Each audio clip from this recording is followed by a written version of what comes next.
Welcome to the Youth Talks podcast. Rwanda has recorded remarkable progress in the promotion of sexual and reproductive health over the past years. But again, access to full service package for all categories of the population is still a long way to go. Many challenges, including access and availability of youth corners that have all tools for such services, are still ongoing. But the journey is ongoing. I once again welcome you in this Youth Talks, and I hope you're going to be taking quite a number of notes. Today's topic is From Clicks to Progress. We'll be diving deep in how digital pathways are opening new opportunities for youth to make a significant impact. Not forgetting the skills and knowledge that are essential for navigating the digital landscapes, share inspiring stories of young innovators who are leading, and of course discuss the challenges that still need to be overcome to ensure that everyone benefits from these digital advancements. My name is Andy Wumono, and today I will be your host. I'm privileged, of course, to be joined by Bonnie Mkombozi, the project implementation lead of Make Way program in VSO. I'm with Solange, a very well-known and talented digital influencer. And of course, I'm with Annette Mizergwa, an SRHR specialist. And today, I'm sure that we're going to have a very productive conversation. Sir Bonnie, how does Make Way program in VSO use digital tools to make sexual reproduction health rights content both accessible and engaging for youth people? This is a very topic that actually needs to be spoken about. But before we get there, please introduce us to who you are and what is VSO and what does it stand for? Thank you so much, Sandy. As you mentioned, that's my name, it's Bonnie. A quick introduction of VSO. It's an international organization that believes in a fair world for everyone, where we use the approach of volunteering to create lasting change. We do have various aspects of our work, including youth engagement. We use approaches like social accountability, creating inclusion, and resilience. So, coming back to your question, today we are talking about an era of social media, the timing where the youth are really engaging in terms of social media tools, where the youth are having really a voice. So, VSO, through the consortium, and I probably will have time to explain this consortium, which we call Make Way, a sexual reproductive health program consortium, which really gives space to the youth to voice, to advocate, at the same time understand what their rights are. So VSO, through this consortium, believes that through social media tools, through social media platforms, the youth can have a voice. Mainly, we are talking about young people, or those youth whose voices cannot be amplified. We're talking about the youth with compounded vulnerabilities, the youth who are coming from those rural and poor backgrounds, and those who are minority in terms of being able to be represented, to be speaking out. So we feel the tools are giving them space. Two, they are able to understand, analyze, and challenge the challenges which are hindering them from accessing services, accessing quality services, having those services, holding those who are supposed to provide those services, holding them accountable, but at the same time being able to ask the right questions in terms of accessing those services. So really, I believe the Youth Talks is an important platform where youth will be engaging meaningfully, asking the right questions, but at the same time demanding for answers in terms of accessing quality sexual and reproductive health and rights. How do you think so far the impact of VSO is going? Do you think that it is actually now taking place to what is actually now looking like it's believable, and people are actually now getting engaged in the movement of ESO? Thank you.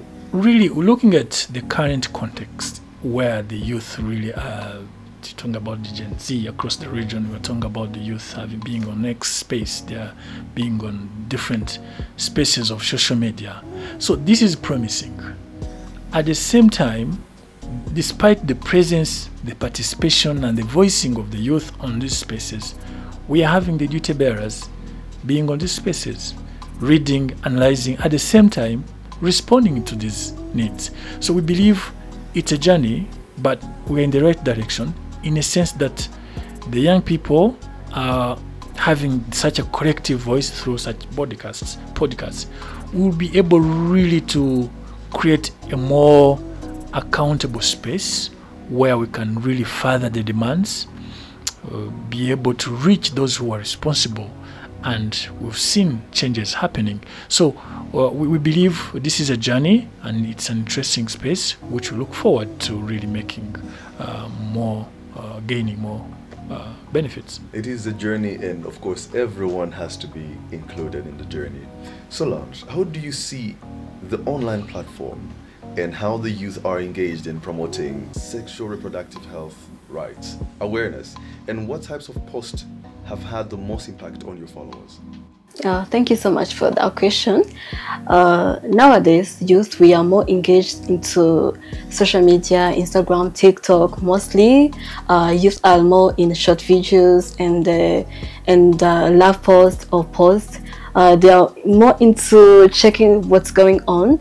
But I cannot say that youth are more in promoting awareness of sexual reproductive health, because maybe they lack the information, because mostly on the online there is not the right information. You can get the misinformation. Then they lack that privacy of sharing what they know, or maybe getting to learn, because they don't actually have like the application of something which is telling the real truth, or showing the real, like what they really need to see or need to hear. So for me, the post which went viral, I can say that Q&A, asking people if they know more about sexual reproductive health, because people, they really want to dive deep in this topic, but they don't have like the knowledge, they don't have the quality knowledge, or they don't see what they are looking for.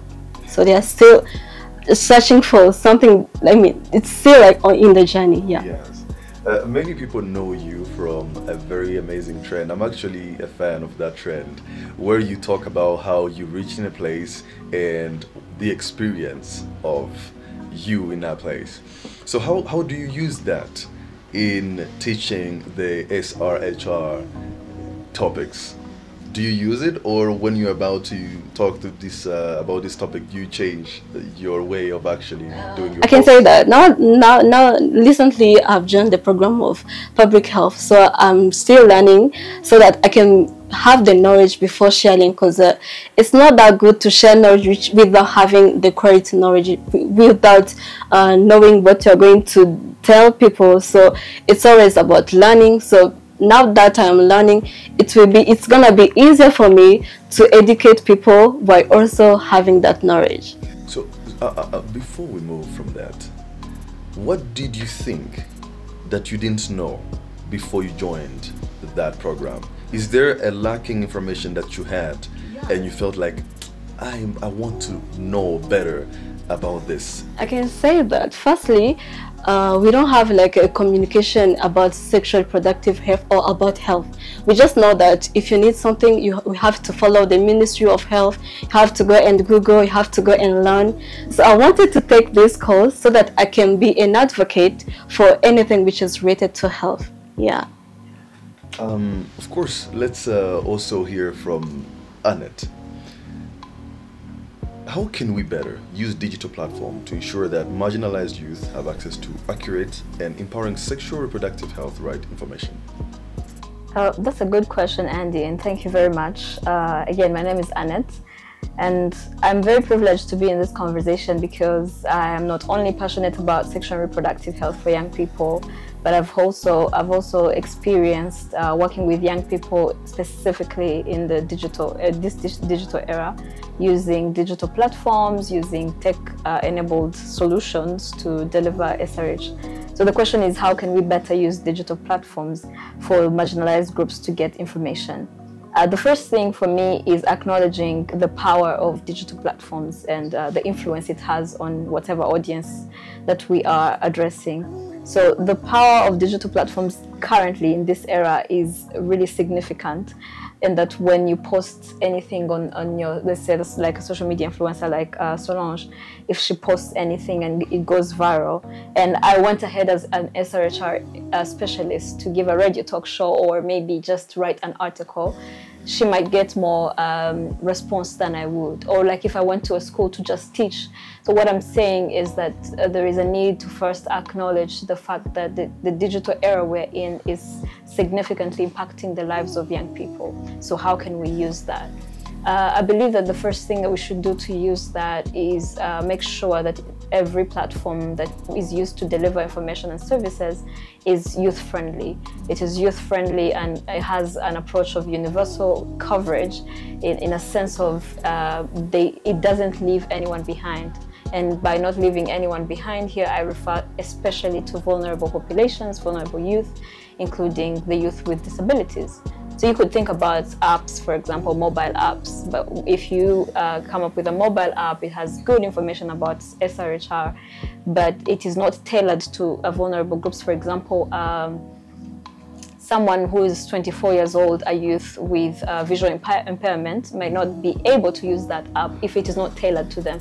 So I would say make it user-friendly, specifically youth-friendly and user-friendly, and have a universal access approach, like making sure that everyone can access that.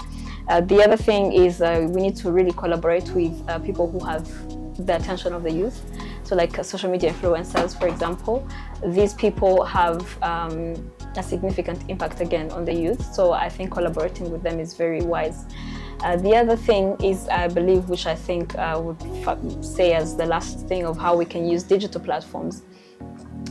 For me, digital platforms goes beyond websites, it goes beyond social media platforms, it goes beyond apps, mobile apps.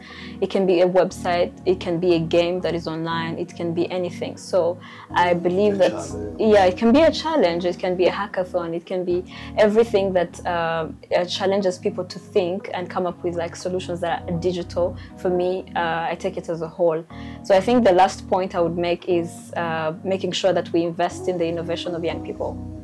Because they're coming up with ideas, tech-enabled solutions for sexual reproductive health information and services. So I believe that we need to invest in young people, invest in sexual reproductive health, and make sure that whatever ideas they come up with, they are supported, invested in to get the results that we want in sexual reproductive health. Talk to me about your dream when we speak of SRHR. What is it that you dream to see in the next 5 years with this collective effort? That's a good question, and I wish if I said it just became a reality right away. But my dream is having a population of young people that make informed decisions on SRHR. That means whatever they decide on sexual reproductive health is something that comes from the information that they have acquired. That's one. So informed decisions among young people in relation to SRHR. The other dream, of course, is making sure that there is access for services for all. Young people can access SRHR services whenever they want to and with the accurate information. Yeah. Okay, so Solange, as I said before, I follow you and I see different challenges that you keep inventing. And can you share a moment when your digital efforts made a significant difference in SRHR education as a youth influencer? I can say the Q&A, asking the questions about the... What was the question that you were asking? And what are the answers that you received? I was just asking if you know about sexual reproductive health, asking the questions so to get to learn to get the insights of my followers. And most of them, like the answers I was receiving, they were just telling me that they really need to learn more about that, but they are not getting the accurate information. and even the fact of privacy, they cannot maybe there is no other applications they can use which is going to keep their information privately. So that was their responses. So we keep coming back to privacy. How important is it? How important is privacy when we are dealing with the sexual reproductive health in especially the youth? Thank you, Andy. I think this is quite an important topic which we need really to investigate further in terms of how it can be a barrier to access to SRHR services, but at the same time, it can be an opportunity for young people, for youth to really access the services. Why? Because there are still social norms within our communities which are a barrier to access services. Two, there are challenges around. If I would ask from there, what do you think are like those barriers, social barriers that we need to tackle still? Exactly. One of the things is that there's still a culture of silence around sexual reproductive health. Young men, young girls are finding it very difficult to open conversations with their parents, with the teachers, or with the people around them to really discuss, have the correct information, have the right knowledge of how they should conduct themselves, what the do's and don'ts in terms of prevention, in terms of enjoying those rights. So the social norms are really coming from the families. They're really within the communities. They are really within even some service providers they go by. Let's say if a teen mom is going to a health center to get contraceptives, there are questions around, have you come with your husband? Do you have the right to have these services? Can you come with your parents? So, but there's already a challenge of them being teen mothers. So that's one. The second, which is really very much related to that, is the lack of access to information and even having the confidence to seek the information. Why? Because the information is still embedded within this culture that we're talking about. The information, even the youth themselves don't know what they don't know. They need to be given information for them to ask, to really investigate this information, be able to select what is more useful, as my colleague mentioned, so that they can reach a point of making informed decisions. So this is really a big gap. The second thing that I wanted to really share is around the cost. We see different vulnerable groups, youth with disability, the teen moms who come from mostly some very rural, poor families who probably have had being unfortunate to give birth at their very tender age. This becomes a cycle. We have youth who are coming from very low population. We have youth who are really handicapped through different forms of disabilities. So the cost is high. Besides the cost, being able to be on these spaces that we are talking about is still a challenge.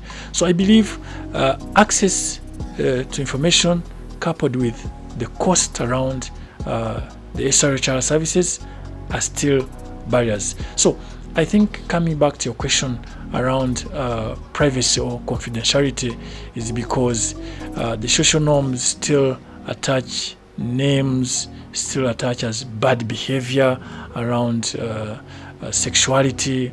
They still consider these as taboos, not having conversations, not to be spoken about.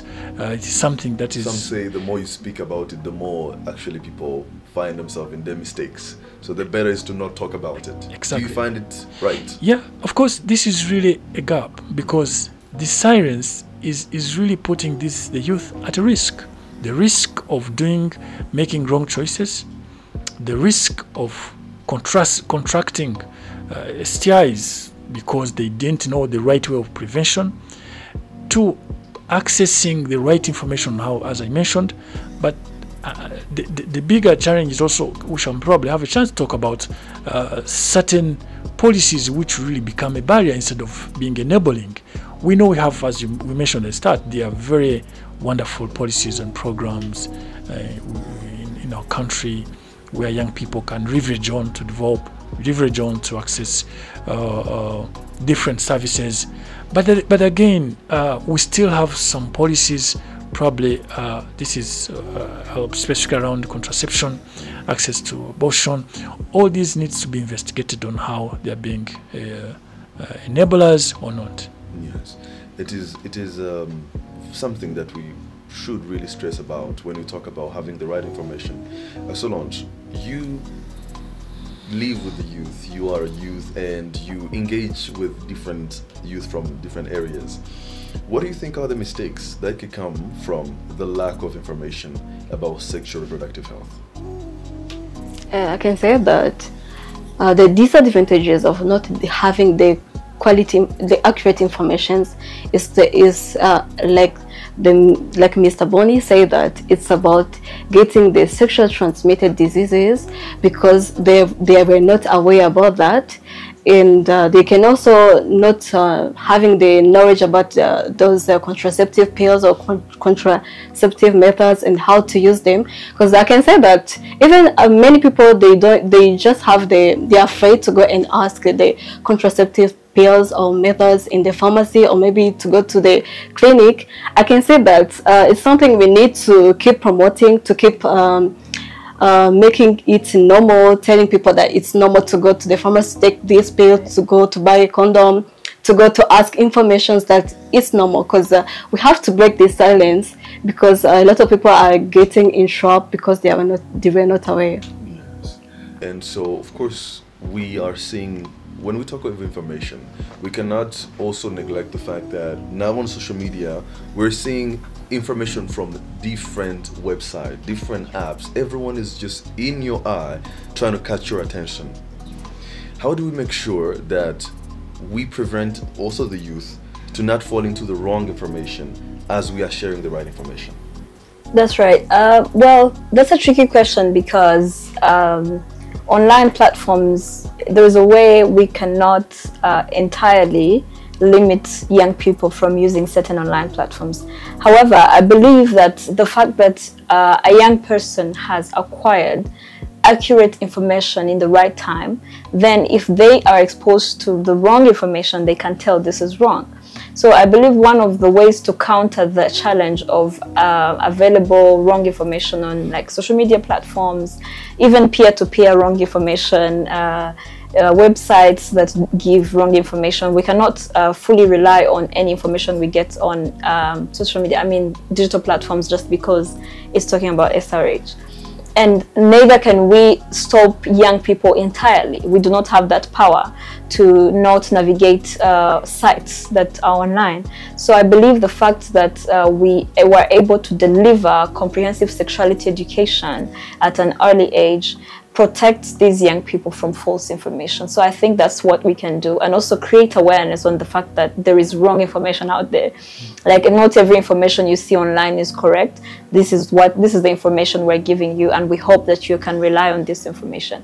More so, I think we can always put a lot of effort in platforms that give information, accurate information, that are updated every now and then. I'll give an example of like toll-free lines to call that are available for young people, so that if a young person comes across a myth online, they're able to dial any number, like a toll-free number, and talk to a specialist or talk to a counselor. Do we know those toll-free numbers? Yeah, sure. There are a couple of like partners, for example, partners of VSO that have toll-free numbers, like HDI, Health Development Initiative, that has a toll-free number where you can call anytime and get free information about sexual reproductive health.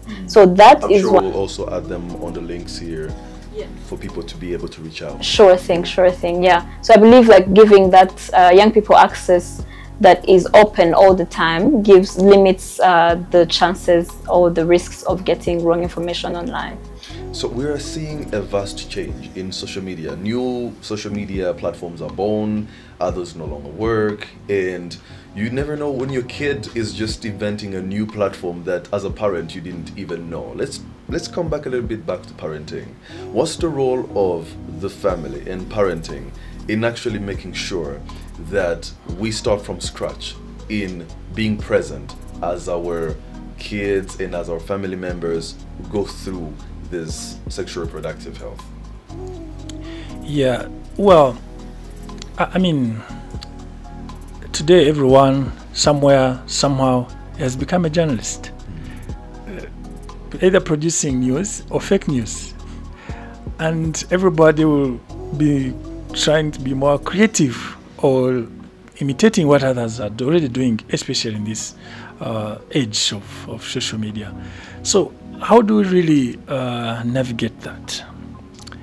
I don't have answers myself, but I have my own opinions in terms of how really can be able to guide the young generation. One is, as my colleagues have mentioned, we need to be really very much engaging and empowering young people. How do we empower them? One, there is understanding their rights, getting the right information, getting the most, being equipped. Like, we have the phones. It's a tool. Everybody has a phone. How do you use it? Use it well. It will help you. It will be an enabler to getting what young people are also trying to get. To be curious about what is trending, Exactly. for them to be updated about what is their kids doing, what they are doing, what they are accessing, what they are consuming in terms of information. So there's that aspect of that where the parents have to really be working very hard to ensure that the young people are equipped with the right tools, right information, and proper guidance. And of course, the background education is very key. But also the youth themselves today, they have to be, they have to be strategic. They have to be using the tools in the right way, in a way which is more beneficial, which is helping them to grow intellectually in terms of knowledge, general knowledge, not really to be misled into. They have to be sieving and being curious to ask the right questions.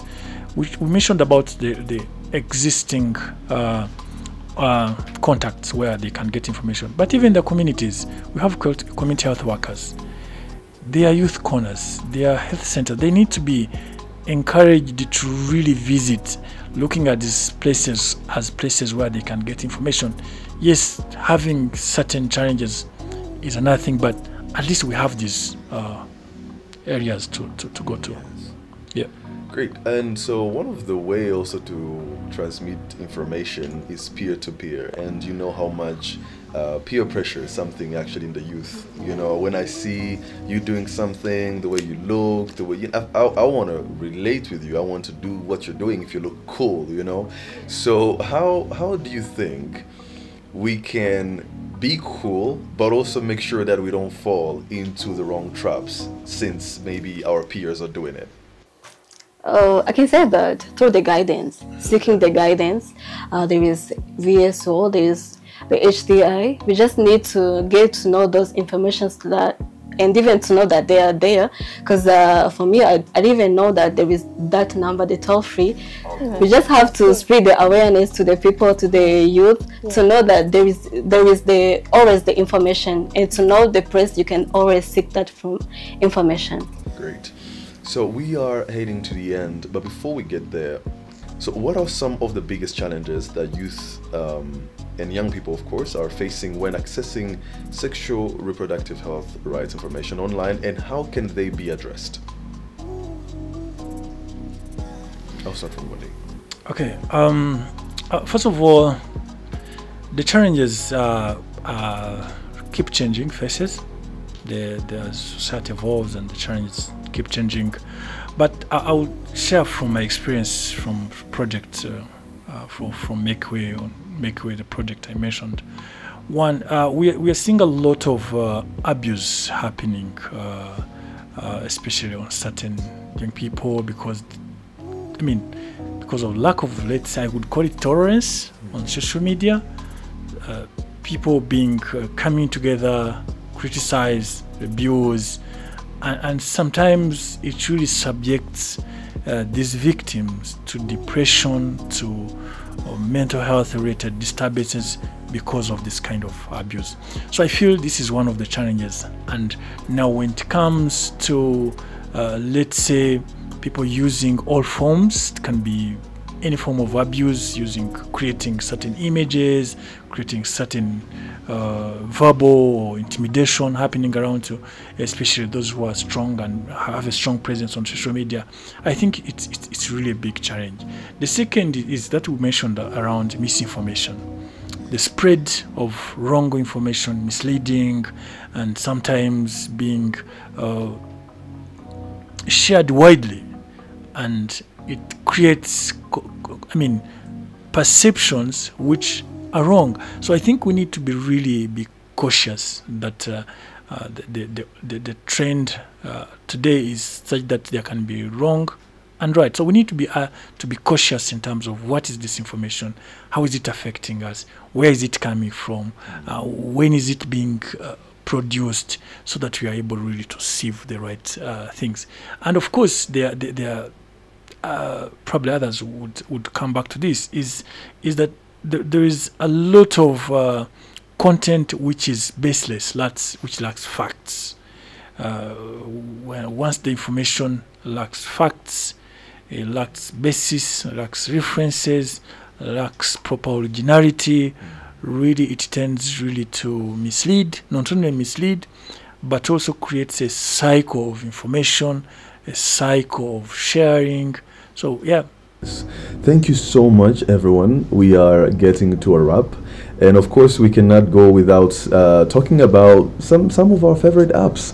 I believe that everyone have their, any time when you open your phone, there's like that app you open, you go to all the time. Even when you delete it, you will still go to the same place it was to actually find that, oh, I've actually deleted. Some people are even deleting some apps to get some free time out of it. So don't ask me that question. Are you an app free? You live an app free life. Yeah, I honestly am. and how do you navigate through your day without those type of apps? I think these apps are very important, but you have to be cautious of the amount of time they take from us, and how you be on different platforms can be really challenging. But every day I have to wake up and really navigate the what is happening on X space, what is happening on WhatsApp, the messages, what is happening on news, main media, newspapers. So that really feeds my day in terms of information.